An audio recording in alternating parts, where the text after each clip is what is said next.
Matt, tell us, for those that aren't familiar with you, and just a preview, Matt was an NFL football player and now has been doing a carnivorous diet. Matt, can you give us your background? Tell us about how you kind of just the whole story, if you don't mind.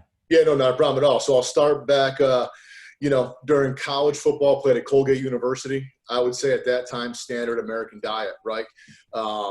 Whatever I could eat to get big. So for me, it was protein and calories. That was it, trying to put on weight.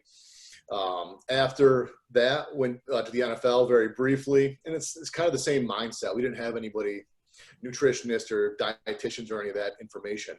It was, I'm burning this many calories. I need to be big, fast, strong.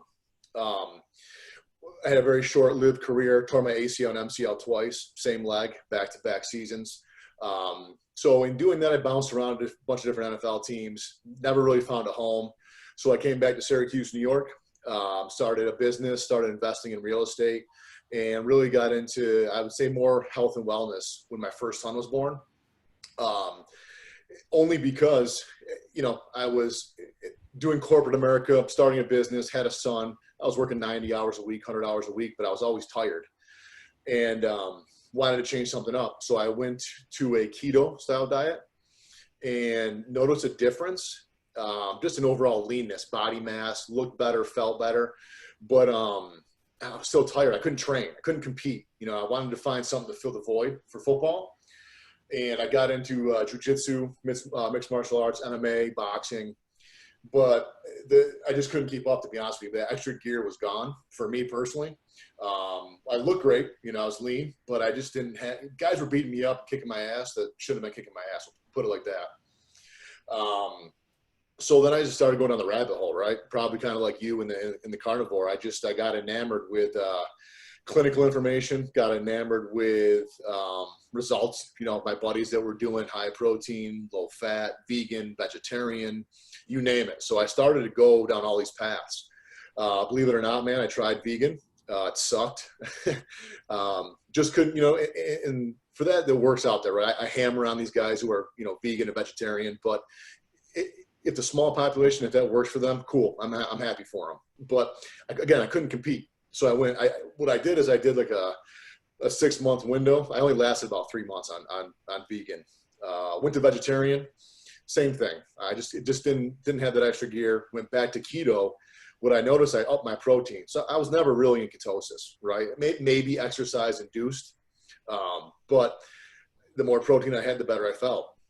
So that's the route I started going in 2011, believe it or not. I started doing keto, pretty strict keto 2011. And then I started, playing with like carb cycling and carb backloading. But the same thing. Doc, I think you tried that a little bit too. But, it was, to me, it was like, why? I was tired, lethargic. It probably replenished my glycogen. But it was never allowing the high protein carnivore to really do what it's supposed to do, right? And then, you kind of popped on the screen, I'd say a couple of years ago for me. And that led me to going 100% carnivore. I mean, I grew up on a farm, very familiar with dairy farm, beefers. So it made sense, right? We had a lot of meat available and a lot of dairy, to be honest with you. I grew up drinking almost a gallon of milk a day. So I said, what the hell? I started doing carnivore, I think 2 years ago, January. And the rest has been history for me, man. It's been good. It's been really good. I was one of these guys who, because I knew the people would come after you and talk all the kind of garbage. I was doing blood work, and again, that doesn't tell everything. But how I feel tells everything to me, right? So I feel great. I'm able to be competitive again. I'm going to start doing jiu-jitsu. I'm going to start fighting again. Hopefully be, a guy in the Bellator UFC arena who's one of the first carnivores. Yeah, Matt, that's a lot of stuff there. So a couple comments, one of the things that, when I was in my day and playing high level rugby and competing all the sports, I was in the same thing, just eat plenty. I was eating 6, 7, 8, 9,000 calories a day. I mean, just eating everything in sight. I mean, I remember I was in the military and when I was a nuclear weapons guy and we spent 24 hours, underground in a launch control facility and they would have to cook for us. And at that time I was eating a lot of egg whites, and I was literally asking the cook to prepare me an egg white with 50 egg whites. Yep. And I would get calls back from the base, goes, "Hey man, you're eating up all our damn eggs." I say, "Hey, I'm paying for it." And it was literally 5 cents an egg, which is like shit, man. I'm like, so I mean, I was eating just but I was eating ice cream sandwich. I mean, everything. I'm just getting big, and I went from 230 to 280 in a matter of about a year, just eating like a horse. And I maintained that I was 285 for about 20 years. And, I think it literally, I think that ended up damaging me, as far as metabolically. And then I figured all this crap out. But the thing that shocks me, and this isn't that long ago that you were in the NFL. I mean, you've got some of these thoroughbred best athletes in the world, can arguably, I mean, among the best. I mean, there's people that argue about which sport has best athletes, but clearly NFL athletes are, the cream of the crop when it comes to athletic talent. And yet their nutrition is an afterthought. I mean, that to me is shocking. I mean, I'm literally shocked when I hear that. And I've talked to other pro athletes, like like Olympic level athletes that are, doing different sports. And I said, "What's your nutrition plan like?" "Well, it's not really, we don't really focus on that." I'm like, this is bizarre to me. But anyway, I'm shocked to hear that. It's odd. You had somebody in the podcast who's an NFL guy for like 9 or 10 years, not that long ago. Great, and he has a great listen. And not only nutrition, which I think is the most important, but training too. It's kind of you're here, you made it based on your talent because you went to a good school, or you've been gifted, and now you're off to the races. Here's a bunch of money, but we don't teach you about longevity, which is going to be working out the right way, and diet. And I mean, I wish that I knew the stuff I know now. In growing my business, I'll take a step back quick. I actually went to school at Colgate, like I told you. I wanted to be a doctor, right? Was going to be a primary care doctor. Didn't like my personal doctor. I grew up just in a poor area, and I saw that. I didn't know all the avenues, right? Nutrition was never talked about. None of this stuff was talked about in the 90s. So I got into, when I came back from playing football, I was doing some medical device and pharmaceutical sales in the diabetes world. Novo Nordisk, you're probably familiar, insulins, hormones. So I became a dietitian. I became a health and wellness consultant, and a diabetes educator, thinking I could help, right? But as you know, it's a cog in the system. I was going in with all this clinical information and working with people personally, and seeing results. And the system didn't allow for that. And it just got me to think, man, had I known about this stuff when I was playing ball, who knows about longevity? Who knows about injury prevention, right? There's not too much information out there, but shit, the amount of inflammation we have, the pain that goes on in football. I mean, to your point, whether it's basketball or whatever sport you want to argue, these guys, they're all high level, intense athletes. I would say with football though, when you have 240 to 290 pound guys running 15, 20 miles an hour, it's a small car crash. Anything that you can do to have the advantage, anything that you can do to have longevity in a career, every team should have some type of nutritionist who's been vetted. They should have real strength guys involved. Some do, some don't. But the nutrition blows my mind. When I got there, it was just, these guys eat like garbage. I mean, you've seen it. These guys are eating fast food, and they're still doing these old school calculations, right? It's like, hey, Dr. Sean Baker, you're 6'4", 6'5". You need to weigh this much money, or you need to weigh this much. I don't care what it looks like, but you got to weigh 310 pounds at camp. Then you can lose weight. I mean, I had friends of mine. My cousin played for 9 years. He'd walk in at 310, eating KFC and whatever else to make weight, but he'd play at 275, 280 and be a dominant force. So it's just the lack of education, especially these organizations have so much damn money. It blows my mind they don't bring somebody in. Now, whether that's you have to be carnivore or a mix or a hybrid, I don't really care. They should have someone overseeing the programs.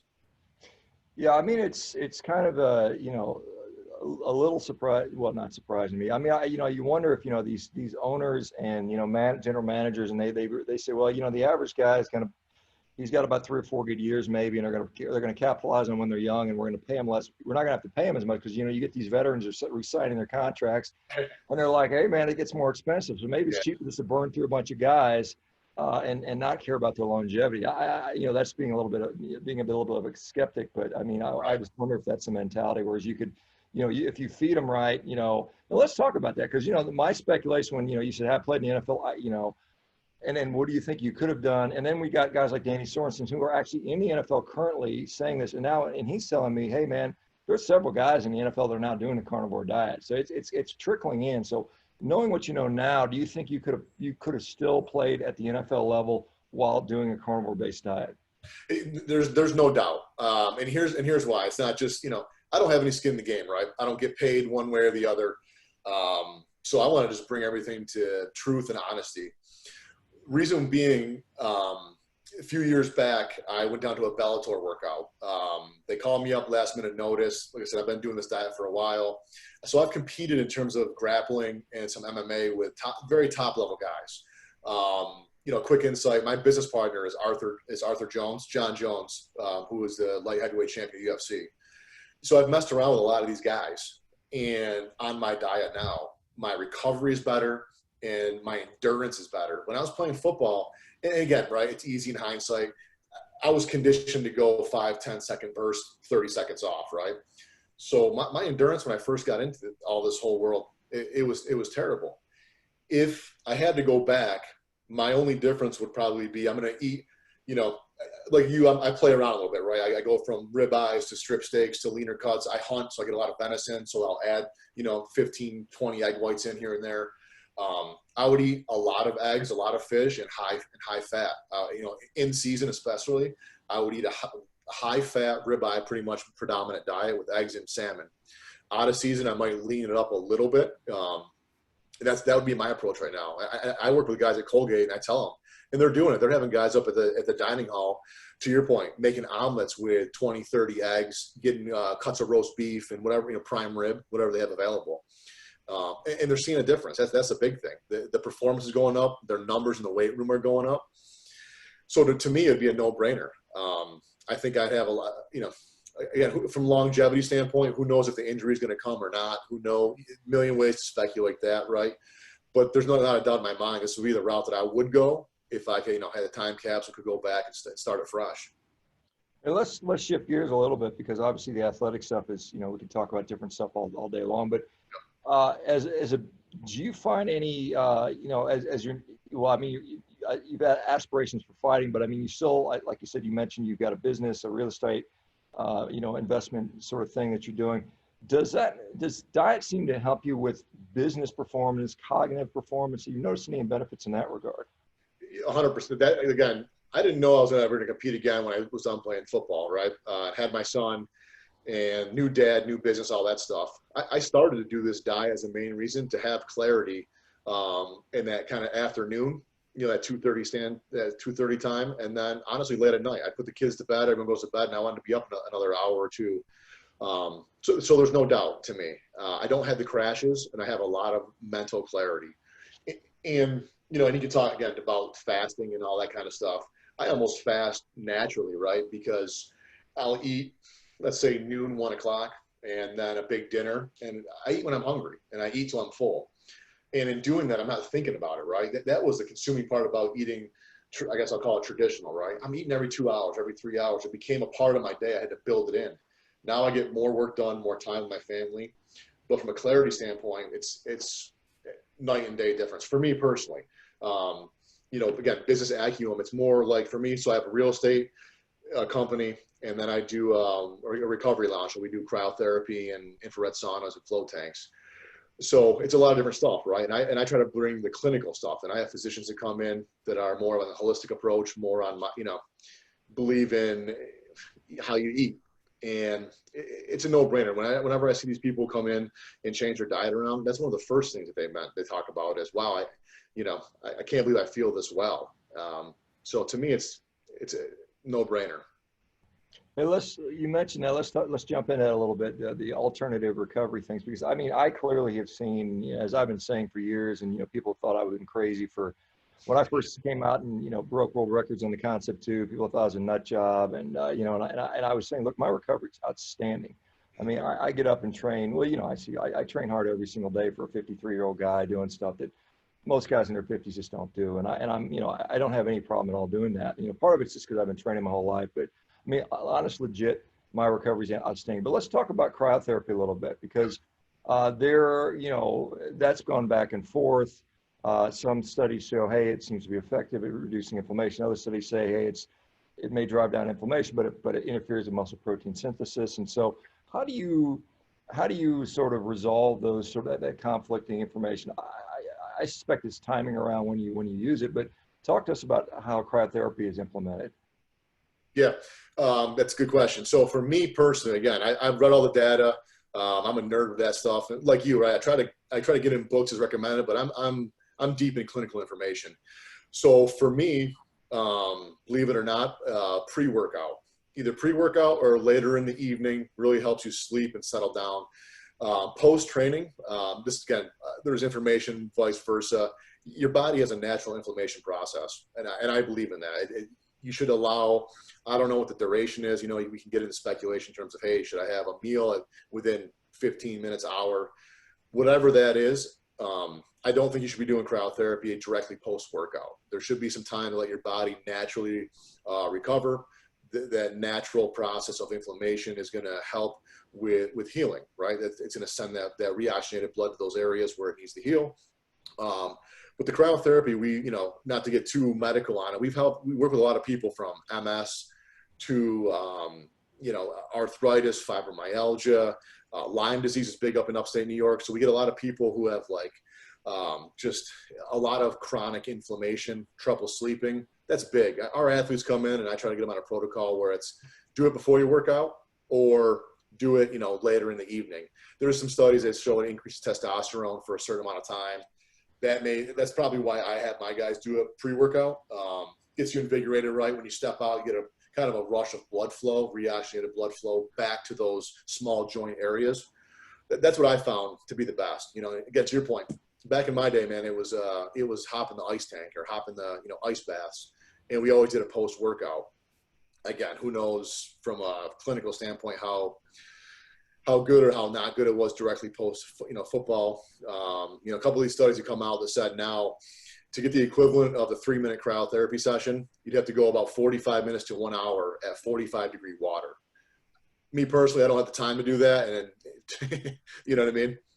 Yeah, and it's not fun. I mean, I've done the ice baths, and I would sit there and I would jump in there for half an hour, and you know, it would be a totally separate event around work. It wouldn't be anywhere near related to workouts, and that's when I do that. But that you know, they're not as fun as, you know, people may put them out to be. And you know, it's kind of like in your old world, right? Like I'll go back to diabetes because I really know that world pretty well. We get so many people in and they're conditioned to say, hey, you know, blood glucose didn't go down. I'll see you in 3 months, and it's more insulin, right? Or hey, add this Victoza or add, you name the product, right? Hormone or whatever, and they add it on. I really try to coach our people like this might help with, you know, treating your symptoms. It's not going to get to the core of it. What our platform allows me to do is sit down and talk to people, right? I mean, as you know, primary care, we give 5 to 7 minutes talking to a patient, and you're talking, you know, you're looking over their labs and previous information. I'm getting a good 20, 30 minutes with each one of my people, and I'm talking about just lifestyle, diet, implementing little things, and it's nice to have that time with our people. So it's let them know, hey, you know, our products aren't a miracle drug. I'm not here to lie to you, but if you can take care of your diet, this is going to supplement it. Yeah, I mean, because you obviously shift gears, and you know, like, as did I. I mean, I was in that world, and again, as an orthopedic surgeon, you're not so much into direct diabetes care and stuff like that. But I mean, it was a different, you know, they were different band-aids that I was applying. You know, knee replacement, while often was helpful, was really a band-aid on a chronic metabolic disease problem in many cases, I found. Do you find, you know, when you reflect back on some of the practices and some of the pressures, maybe as a pharmaceutical rep, or do you find some things that you disagree with now in the way things were done? Yeah, man, it's a whole other conversation. Yeah, we get, you know what, and you probably experienced, well, as a surgeon, I don't know, but you know, over time, I've become really good friends with a lot of my local doctors here, right? I help them out a lot because I hunt, and I, you know, help them out a lot of meat. We go hunting together, fishing, you name it. Getting to know them and having them open up and seeing behind the curtains, right? Where they can't write products because of formulary, they can't treat the way they want to. You know, there's step edits and there's a bunch of other clinical stuff, right? They can't even get products if they wanted to half the time, and they're getting switched over at the pharmacy level. It made me sick once I started to see, well, I can tell you this, 2 things. A good friend of mine, Blue Cross Blue Shield sent a rep out and said, hey, you're writing 1% more of this product versus its generic. You're going to start getting dinged on your payouts. I couldn't believe, he let me sit in the meeting. I couldn't believe it. And at that point, I realized he was a cog in the wheel, and he was so far in, you know, with the insurance, the liability, the debt from med school, that he's like, it's, you know, I'm velvet handcuffs, I'm trapped, I make X amount of dollars, I live a pretty good lifestyle. But insurance it dictates what we do. You know, that style of practice was just, it made me sick, man. I did very well financially in that world, and I left it behind. I walked away from a good salary, bonuses and free car and 401k and all that good stuff, because we weren't doing the right thing. You know, it just, we weren't helping. I would see these people 3 months later, 6 months later, 1 year later, with no change. And, you know, in that world, they call them train wrecks, right? They couldn't take care of them. I started working with these people on the side, and I was stern. I was honest with them. I didn't feed them bullshit. I said, it's going to be hard, but to me, it's 2 types of hard. Do you want to go to the doctor every 3 months or every week, and then they're giving you blood pressure medication and this and that? And I started, you know, I didn't know as much about carnivores. I've learned from you and some other people over the last year, I'd say.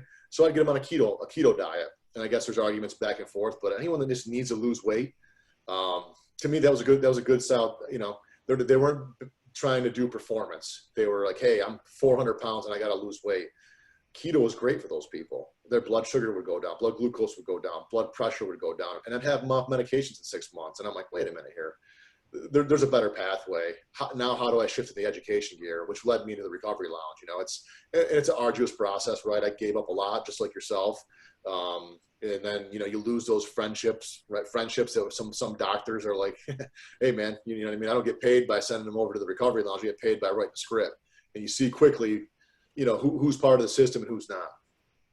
Yeah, and I you know, because interesting, when I was doing orthopedics, and a lot of the equipment reps were, you know, a lot of athletes. We had several ex-NFL guys I'd run into, and I trained with those guys, and they ended up being friends of mine, quite honestly. Good dudes, you know. I mean, we had the same mentality, train hard and work out, but, you know, there was a relationship where they were selling me knee replacement parts and fracture parts, and I mean, it was clear that was going on. But you know, I've got one guy that I still maintain a good relationship with, and he was the head of a company. Well, he was pretty high up in the Smith Nephew, or no, the Stryker company, and he was a national champion, master strongman competitor now, and he's on a carnivore diet, and we still chat. And so, you know, but it is a very interesting relationship, and it's obviously predicated on we're going to be friendly to that guy. And, you know, you see it all the drug reps, you know, they're cute girls, you know, it's all the flash, you know, it's good looking guys, and it's like, we're gonna make you, you know, you seem like you're special as a physician if you just kind of use our product. And I mean, it's, you know, I think some people, they know that's the truth. Yeah. You know, back in the older days, you know, even today, I mean, I could get a free meal every single night of the week if I wanted. I mean, I'd just say, hey, I'll go listen to your talk. Here's a free $100 dinner. You know, that was just what's going on still to this day. So it's a little bit concerning. Yeah, you know what, too, in that world, I have, you know, where it really made me upset, to kind of go back to your question, was like, we get doctors out here, and I'm not sure how it is on the surgeon level, but we'll have primary care physicians that actively look for these discussions and talks at universities and stuff, maybe within an hour and a half distance, because they know they're gonna get paid, or their kid might be going there, and they're a sponsor of one product, but they're gonna go get paid $5 grand to talk about another product that's a direct competitor, and it tells you the loyalty, you know. And to go back to me, it was like, I didn't mesh well with corporate world. Doesn't sound like you did either. That's why I do what I do, right? I went to school to be a doctor. I became an engineer, and now I own a real estate, and I'm into like health and wellness. But in doing that, we've had 2 local physicians here that are doing more of I guess they call it MD VIP, kind of like a concierge type service. You know, I don't have the MD title next to my name. Yeah, I have the nutritionist, and I have a cool background. I can talk to the athletic side and doing all that. But at the end of the day, people, hey, Matt, you're not a doctor. And I try to stay in my lane, because I'm not, right? I do look at a lot of clinical information, but I'm not. So it's good to see, number one, guys like yourself. But number two, I've influenced a couple of local guys here who are now carnivore-based physicians, which is awesome. We got one who works in with just all pregnancy. He has all, you know, most of his women go to like a carnivore-based diet. He's going, you know, it's amazing. So we have two physicians here locally who are big advocates over the last, I'd say, year and a half. Once I've showed them, you know, I had to do all the kind of happy horse stuff of showing them my blood work and giving whatever I had to do to kind of get them on board, you know. And I post a lot of the workout videos, and I'm posting clinical stuff. But now you have, you know, MDs pushing this stuff, and now people are starting to listen, at least here locally. Hey, what's this doctor about? And you get people saying they're nuts, right? But you also get a lot of people asking questions, and a lot of people shifting over to a more of a carnivorous diet, which is, I love it, you know. Yeah, I think, you know, obviously within the low carb world, there's a lot more buy-in than there was, you know, and I think, you know, obviously people demonstrating success, you know, I think obviously I've been trying to do my part to show that. And then, you know, I always thank the people that are willing to share their stories, because that does, you know, as much as people say, and as much as I believe it's important to do some studies on this. I mean, these personal accounts, you know, I mean, you know, particularly when people come, you know, like you describe these people as train wrecks, and we use that, you know, I mean, that's a common medical term. You get somebody that's uncontrolled diabetic, got infections, you know, they've got all kinds of complications. They're allergic to every medication in the world. And you know, that's the funny thing is you see people with all these drug allergies. You're like, maybe people don't need to be on all these damn drugs. You know, maybe that's why their body doesn't like this stuff. But, you know, and we've got people that were train wrecks in this very meeting. You know, people seem, and doctors get frustrating treating because, you know, every drug I throw at you, you either don't take, you complain about it, or it doesn't work for you. And so I got nothing more for you.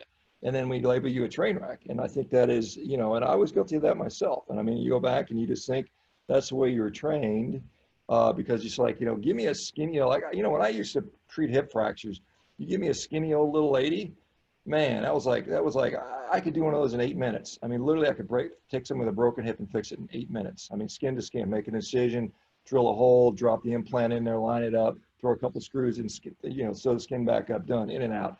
But you get me somebody that's, you know, morbidly obese, that turns that 8 minute operation into maybe a 2 hour operation sometimes, depending. It can go.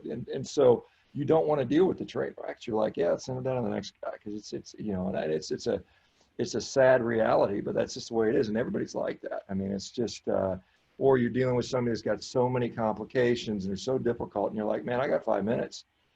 You know, Right. pick your one issue. You know, you know, we get in there and people come in and they'd say, my ankle hurts, my knee hurts, my back hurts, my shoulder hurts, my neck hurts. I don't feel, and I'm like, man, I got 10 minutes. You know, and that's the reality of the situation here. And if had I known, look, hey, guess what? All of those problems are ultimately related to your crappy lifestyle. And give me half an hour where I can at least start getting you on the right path. But I didn't have that, That and that's why I love what I'm doing now. I mean, I make a fraction of what I did before. As a surgeon, I was making a good living. I was making $600,000 a year. I mean, and now I make not even a tenth of that. I mean, it's ridiculous. But I am 100 times more satisfied in what I do, and hopefully that'll turn around for me. You know, as we grow as a company, become successful. But I mean, I've been just, you know, I mean, the rewards that I get, you know, are innumerable, with, you know, with what I see every day. Just seeing the smiling faces in here is you know, is so much. it's huge. I tell you, you know what I mean? And to that degree, right? I opened the recovery lounge in, I'd say, one of our wealthier areas in the Syracuse suburb. Just from a business perspective, it cost me a lot of money to do that. I could have easily invested that money back in the real estate and had a return where I'm making a couple $100,000 a year, right? Sit back, do my thing, and continue to go that route. Instead, I invested into this because I do believe in some of the recovery portions of this, right? But it gets me time with my people. We're growing a community, and you know, with the whole COVID stuff, it's going slower. But we have a nice stable of members now. I mean, it's open door policy. These guys come in and hang out, and you know, I have a bunch of them following you now, following, you know, what's the Carnivore MD, and a bunch of people that I like, right? And to see the people that I've been able to impact, and again, I'm one guy, small scale, but now they're telling their people, it's growing. When I see that, when I'm having, you know, 50, 60-year-old women, our average age, you think it's all athletes, right? Our average age is 54 to 87 that come in there. And a lot of them are just, hey, Matt, I got this shoulder thing. Hey, Matt, you know, and now 3 months later, they've changed their diet around a little bit. And we start slow. Hey, take this out of there. Hey, add a little more of this. And just now to see over the last 6 months, we've launched this thing, people actually feeling better. Hey, Matt, I'm sleeping better. Hey, Matt, I have more energy. Hey, Matt, I can finally go out and walk now. I couldn't walk 6 months ago. Now I'm walking. Hey, Matt, I was walking. Now I can run. You know, and myself included, I had this thing probably from 20 years of football, right? And in my neck, I did all the traditional medical stuff, right? I did the treatment, the PT, X-rays. I even got a PRP shot, stretching, all that stuff, right? When I started going carnivore, and about 3 months in, it took 3-4 months, no more pain, you know? So I know there's inflammation in there. I know when I have my little, you know, pains and stuff, and most of my stuff now, you know, God willing, is self-inflicted. I'm an idiot sometimes in the gym, and I've just tested myself, but to see people that are not as fortunate as me, that we can really help, that's the reward, right? Because I, you know, in the beginning of my business, I'm like, man, is this a good, do I want to jump in on this and lose a lot of money, but help a lot of people? And to me, we made the right choice, you know? Yeah, I think, you know, at the end of the day, you know, when you're whatever, hopefully 95, 100 years old on your deathbed, you look back and say, you know, it's not how much money I accumulated. It's, you know, what did I do in the world and how many people did I help? And I think that's, you know, I think and you sleep better at night doing that stuff as well. I mean, I Oh, sleep like a baby because I know, and I get up and I look forward and I smile, and I'm looking forward every day because I know that every day I'm going to get someone that tells me my life is better for what you've been doing, either directly or indirectly. And like I said, it's hard to beat that. Now, like I said, obviously you still have to feed your family, you still have to pay your mortgage, you still have to do those things. And so, you know, you've got to do what you got to do to make that happen. But at the end of the day, man, it is a huge difference. So tell me a little more about the Recovery Lounge in a little more detail. Like, you know, what is it? It's obviously a hard, you know, brick and mortar facility. I'm yeah. sounding like, is that right? Yeah, so we have a brick and mortar facility. We have cryotherapy. We have a bunch of infrared saunas. We have sensory deprivation tanks, 2 of them. Normatec compression therapy. And then attached to that, I have a really small gym. It's about 4,000 square foot, where, believe it or not, I don't even let gym, again, it's not a true gym member model. We do one-on-one training. So people, again, your train wrecks or really, really skilled athletes who are about to go to college guys who are, you know, about to go pro, or we have some NFL guys that come back and train with us too. So I don't want to open the doors to everybody. So again, that slows us down a little bit, but I get a ton of one-on-one time. The biggest thing I saw in the medical world was no time. There was no time, and there's a complete lack of education on what I think now works. You know, how can I get you stronger, and what's your diet like? You know what I mean? There was no talk about that, and I give up a lot of money. Again, to go back to money, I hate to do that, but I have my real estate business. I hired somebody, so that part of it's rewarding too, right? I'm giving a friend of mine money to feed his family. Yeah, I take a step back a little bit, but now I got more time at the Recovery Lounge where I'm interacting a lot, right? I'm the face of the company. I get to interact a lot and just share my experience, share my knowledge. When new stuff comes out, hey, have you tried this? Hey, what have you eaten today? Hey, let's cut back to fatty meats, and whatever it is. I actually have time to share my knowledge that I've learned over the last, you know, 15, 20 years. So yeah, brick and mortar, that helps out with that, right? Because it buys me time, which I love. I can't get that anyplace else. Hey, let me ask you. So let's just assume you have one of these, you know, quote unquote train wreck people. You know, maybe a 55-year-old female or male that's broken down, got all kinds of issues. How do you, I mean, how do you go from point A to point B? And then specifically, somebody wants, Steven's asking about more specifics on the infrared sauna. How does that benefit? But let's just start with, you know, the broke down train wreck. How do you start? How do you Yep. progress them? And then talk a little about infrared. Yeah, so probably the opposite of traditional medical world, right? Instead of saying, hey, here's all your stuff, well, what hurts today? I sit them down, have a conversation. It's almost like a mini consult, right? So they come in, tell me about yourself, tell me what hurts. I'm not in the business of trying to oversell somebody on cryotherapy if they need sauna, or vice versa. Or, hey, you don't need any of this stuff if I can help you with your diet and get you in the weight room. And that's usually 99.9% of the time, they're confused about nutrition. So I have 2 nutritionists on staff as well. So it starts with a mini consult, but usually people are coming in chronic pain. So we'll get them in sauna, we'll get them in cryotherapy because there's an instant relief there, right? And that's kind of my leeway into it. That's your baseline. This is what you should feel like all the time. If we can get your nutrition better, you're probably going to start to feel like that. It's not going to happen overnight. It's going to take some time and some effort. But, you know, because anytime someone walks out of cryotherapy, they feel amazing, right? We'll put them in cryo and we go right to compression. So as you know, just from how the body works, it's going to pump that reoxygenated blood it's like a flush to the system. They have, you know, endorphins. It feels good. And the norepinephrine is a, you know, it's going to reduce inflammation. So if we can start to coach them, I can start to train them, and hey, you can start to feel like this by eating better every day. We got them. So that we get them on a plan.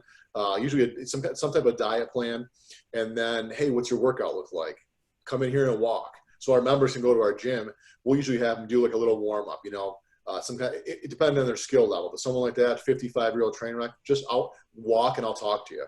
Walk right next to me and I'll talk to you for 5-10 minutes, get you going, and then we get them into sauna, right? And then sauna, it's all over the, you know, you can talk about heat shock proteins. You can talk about increasing testosterone, decreasing inflammation, helping you sleep better, reduce cortisol levels. There's a lot of different clinical information, as I'm sure you're aware of, on infrared, or I shouldn't say infrared, sauna in general. You know, the infrared craze is taken over, probably because the infrared lights, they say penetrate your skin faster or 7 times more than a regular sauna. Me, I'm kind of old school. I have infrared, but I also like to challenge myself and go into a traditional sauna at 180, 200 degrees, and just, you know, that's me. But that's the typical start, right? If it's, you know, now someone like you come in, you know your body. You already know you're coming in because you're doing it as an ancillary product.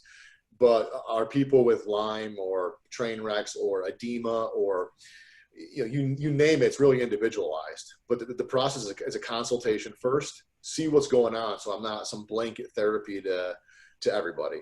That was my main objective in starting this, having qualified personal trainers that aren't just, you know, your person who got it online for $30 or whatever the cost is, real nutritionists and people with experience. Yeah, I'm wondering, I guess, you know, you say you put them on some sort of diet, and then you have nutritionists on staff. So how do you, like, obviously this community, we have, you know, we have just a huge community, and it's all based on support, and we have coaching, and we have daily meetings, and we have accountability. And, you know, I'm here every single day, 7 days a week doing this. But how do you, like, help people with compliance? Because obviously that's one of the deals. You know, you can tell somebody go eat this way, but if they're not compliant with it, you know, Yep. Doesn't work. It's 100%. That's the same thing with medication, right? Compliancy, and that's the biggest issue. We get an hour with them. Well, there's 23 hours left in the day. So we try to do your typical, you know, food logs, check-ins. My guys are there every day. So most of these people who are coming in are 4 to 5 days a week using cryo, using sauna. So we get them on food logs. We're checking. You know, it's more about how you feel. I hate to say check your weight. BMI, I'm not the biggest fan of either, right? So you take someone like me, right? I'm 250 pounds, 6 foot, 6'1". I'm clinically obese, right? If you go by that model. So I try to throw that stuff out the window.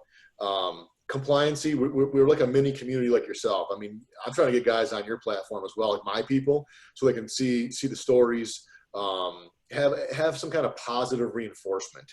That they can check into, because a lot of people, you know, they don't like to go to the gym and be surrounded a commercial style gym. They're nervous. They've never felt this way before. They, you know, a lot of barriers, right? They've been told one thing by a physician for 10 years. Now they're, you know, to me, it's like this former football player is telling me this whole thing.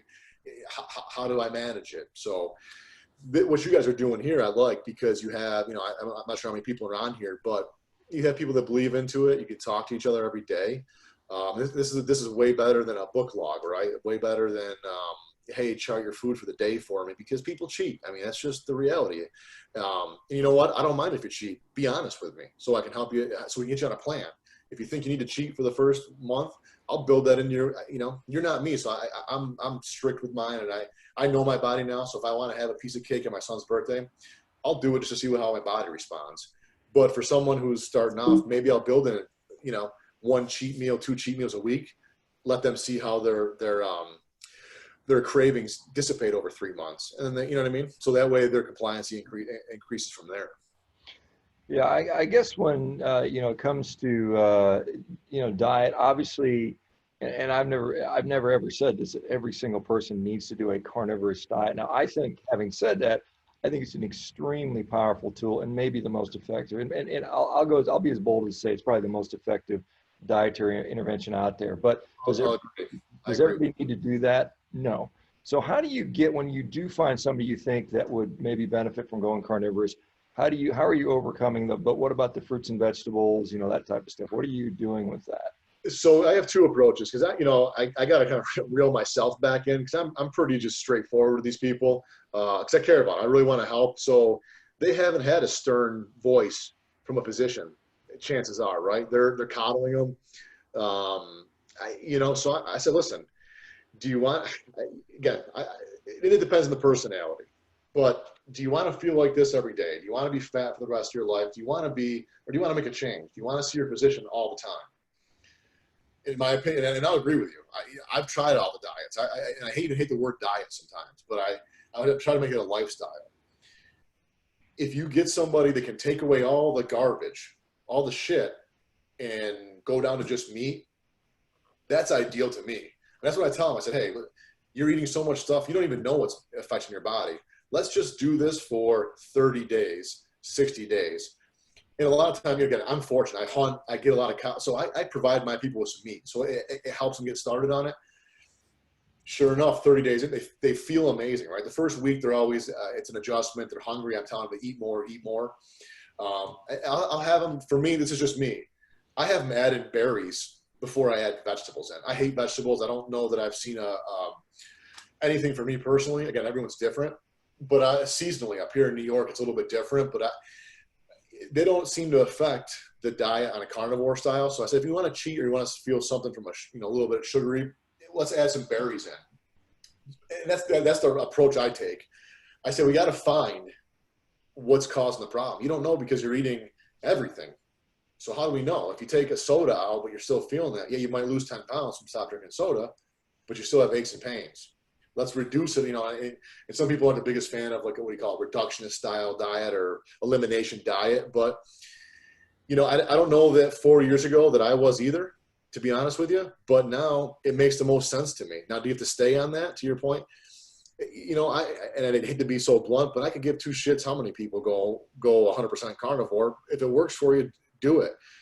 I try to give people my experience because it works for me. And I'm at a good point where I can add in certain things if I want, right? I eat pizza from now and again with my kids. I don't make any mistake about it, So if I post a picture of it, I do, because I know some idiots are going to say, I thought you were carnivore. I thought you were this. Well, 99% of my meals are. But to get that person going, I got to be as straightforward as possible with them and just say, just give me 30 days. Give me 30 days, and I promise you'll feel better, and I'll even help you along the way. And that's when they're coming in their lounge a lot, so I can have some accountability factor to it. Yeah, I think that's a problem, is, people want to adopt an ideology, and I've never pushed this out as an ideology. I think it's like, at the end of the day, it's all results based. I mean, it is 100%. And if, and there's people in this chat that they just do better when they stay 100%, and that's great, and that's perfect. And I fully support those people.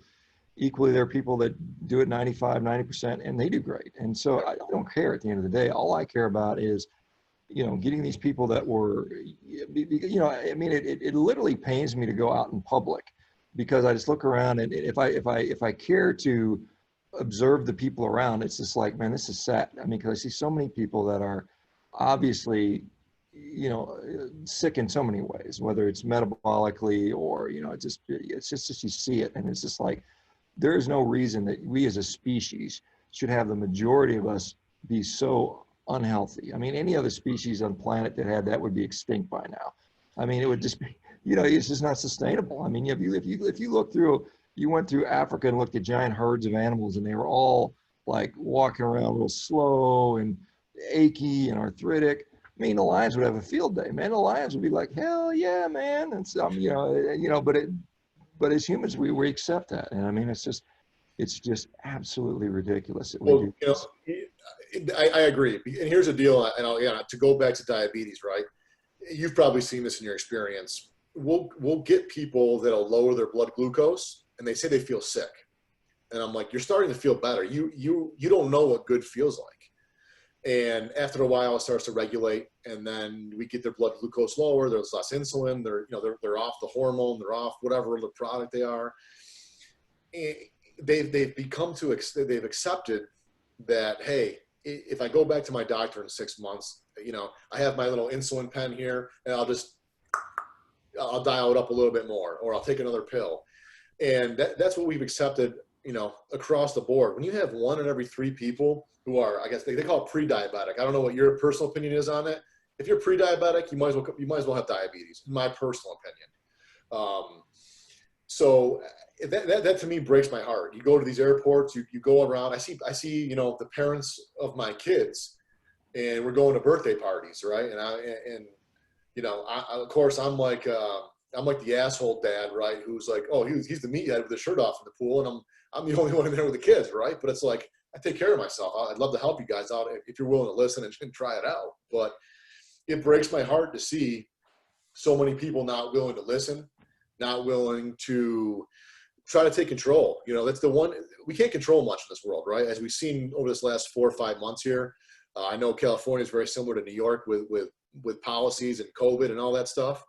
Not many things we can control. I tell my people, take control where you can, and put in whatever you put in your body, you can control that. Might not be easy to start with, but it's about having a relationship with food. And this is coming from a guy. Like, I don't want to, make any claims here saying, hey, I just went cold turkey and stopped eating all the junk food. I loved sweets. I'm a guy who I would eat boxes of Oreos, right? Bigger the guy, more the food we eat, right? I was a guy who ate McDonald's. I would eat a box of Oreos and a half gallon of milk, or 2 boxes of Oreo. That's the honest truth. But I would pay for that. When I was 18, 19, it didn't bother me as much. When I started having kids, it bothered me. I didn't feel how I wanted to feel. Simple as that. To your point about being results driven. The mirror doesn't lie. How I feel doesn't lie. How I sleep doesn't lie. And, it took me some time to kind of figure it out, get my body regulated. The cravings went away. But again, if I want to have something sweet now, I do, with the understanding of, I look at it now like, hey, I have to have that. Let's see how I feel after that. I know I'll probably be tired in an hour or 2 afterwards, or maybe I had a hard workout that day and it won't affect me that much. But as you know, the vast majority of people aren't at that level yet, or they're not thinking about it like that. So I have a whole different relationship, and I try to encourage that and educate people to have a better understanding of what's going inside their body. And then from there, there's different degrees where you can argue, right, with grass-fed versus whatever else. And there's a million things you can argue from that point. But if you can just remove the garbage, right? There's so much garbage in our diet, and we're being force-fed that every different angle. Shit, look at these last 4 months. Has anybody stood up to the plate that's, one of these, I don't know what you'd call it, but somebody from the CDC or anybody of that power talking about immune health, and maybe we should try to be better as a nation? God forbid, right? Yeah, that is a shame, and I'm going to talk about that tomorrow with Joel Kahn, because I want to get his opinion on our abysmal response to, as a nation, on that regard, on how we can boost our immunity. 2 points. One, you talk about diabetics feeling they feel like garbage when their blood glucose drops, and it's because, they're relatively hypoglycemic. They're used to running at, blood glucose is a 170, 180, 200, 300. And when they drop that down to 150 and then hopefully down and below 100, they're like, I'm not having the energy that I'm used to having. And so you do have to adapt to that. And so that's a problem that they see. And then some people get, they can get dangerously lower, they get hypoglycemic. But that is a true thing that they do literally feel worse because they're so used to running at higher blood sugars that it's a relative change. But at the same time, they have to get through that. They have to just suck it up and say, you're not going to feel as good for a while, but you're ultimately going to feel a lot better. And that's important. And the other point you make about is, we're eating all this junk, and the hardest thing to do is, and I was the same way, man. How you have those fun-sized candy bars. You're like, who's going to have fun with this damn thing? It's like, it's minuscule. But then it's like the Ben and Jerry's pint of ice cream was a suggestion as an appetizer. I was like, what's that? That's my warm-up. Give me 3 more. And as a big guy, I would cry. I'd routinely crush through three or 4 of those pints. No problem. Like, this one is my warm-up, and this one is my second. This one's my third. But maybe by the 4th one, I'm starting to get like, oh, I'm tired of ice cream. But but the problem is you've got to replace that with something that's going to satisfy you. And when you tell me go eat salad, whatever, man, it doesn't work.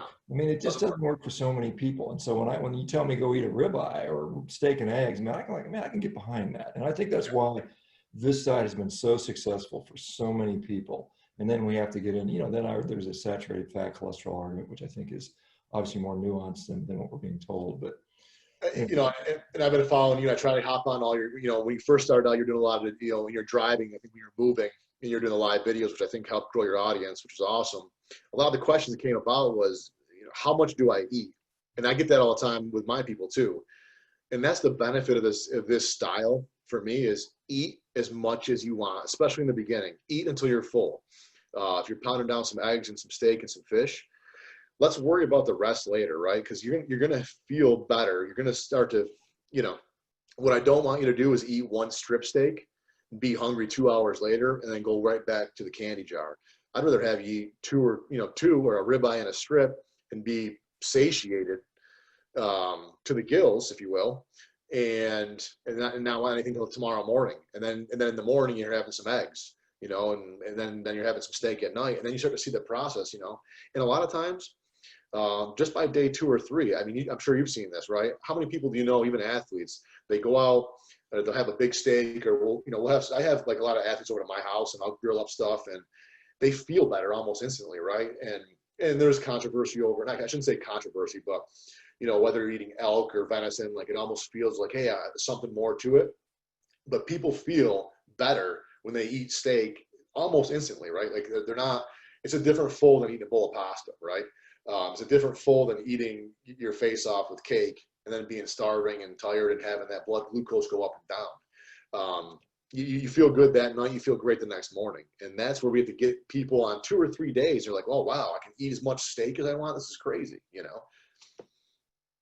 yeah, and that's one of the things I've said, and you know, and a lot of the coaches who do this now. I mean, first goal is how much do I eat? I get that question all the time. Eat enough so you don't want a damn cupcake. I mean, that is just the simplest answer, you know. And if you do that long enough consistently, then that stuff goes away.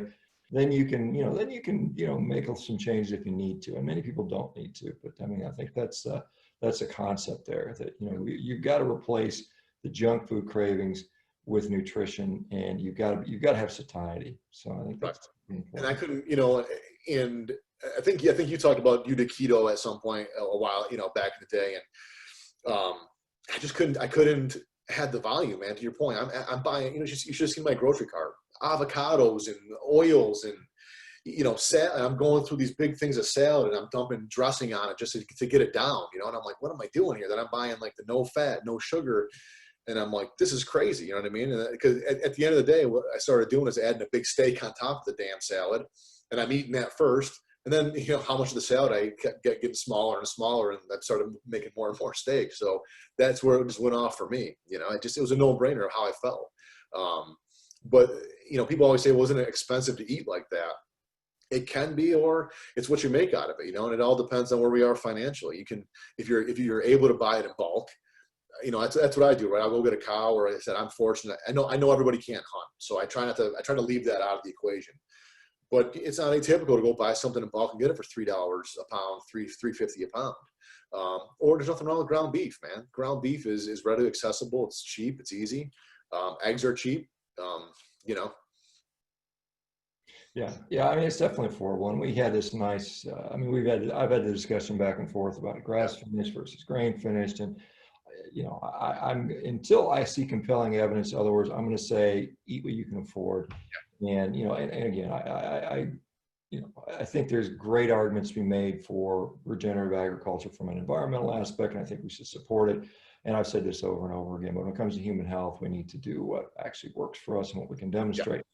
Anyway, well, Matt, unfortunately, like I said, I got to go run to another podcast. It's been great talking to you live. I know we've been chatting back and forth on social media for quite some time now, and it's good to see you. And hopefully, like I said, hopefully we'll all get to hook up and have a big giant monster, world's biggest barbecue someday when all this crazy coronavirus crap is, you know, filtered out.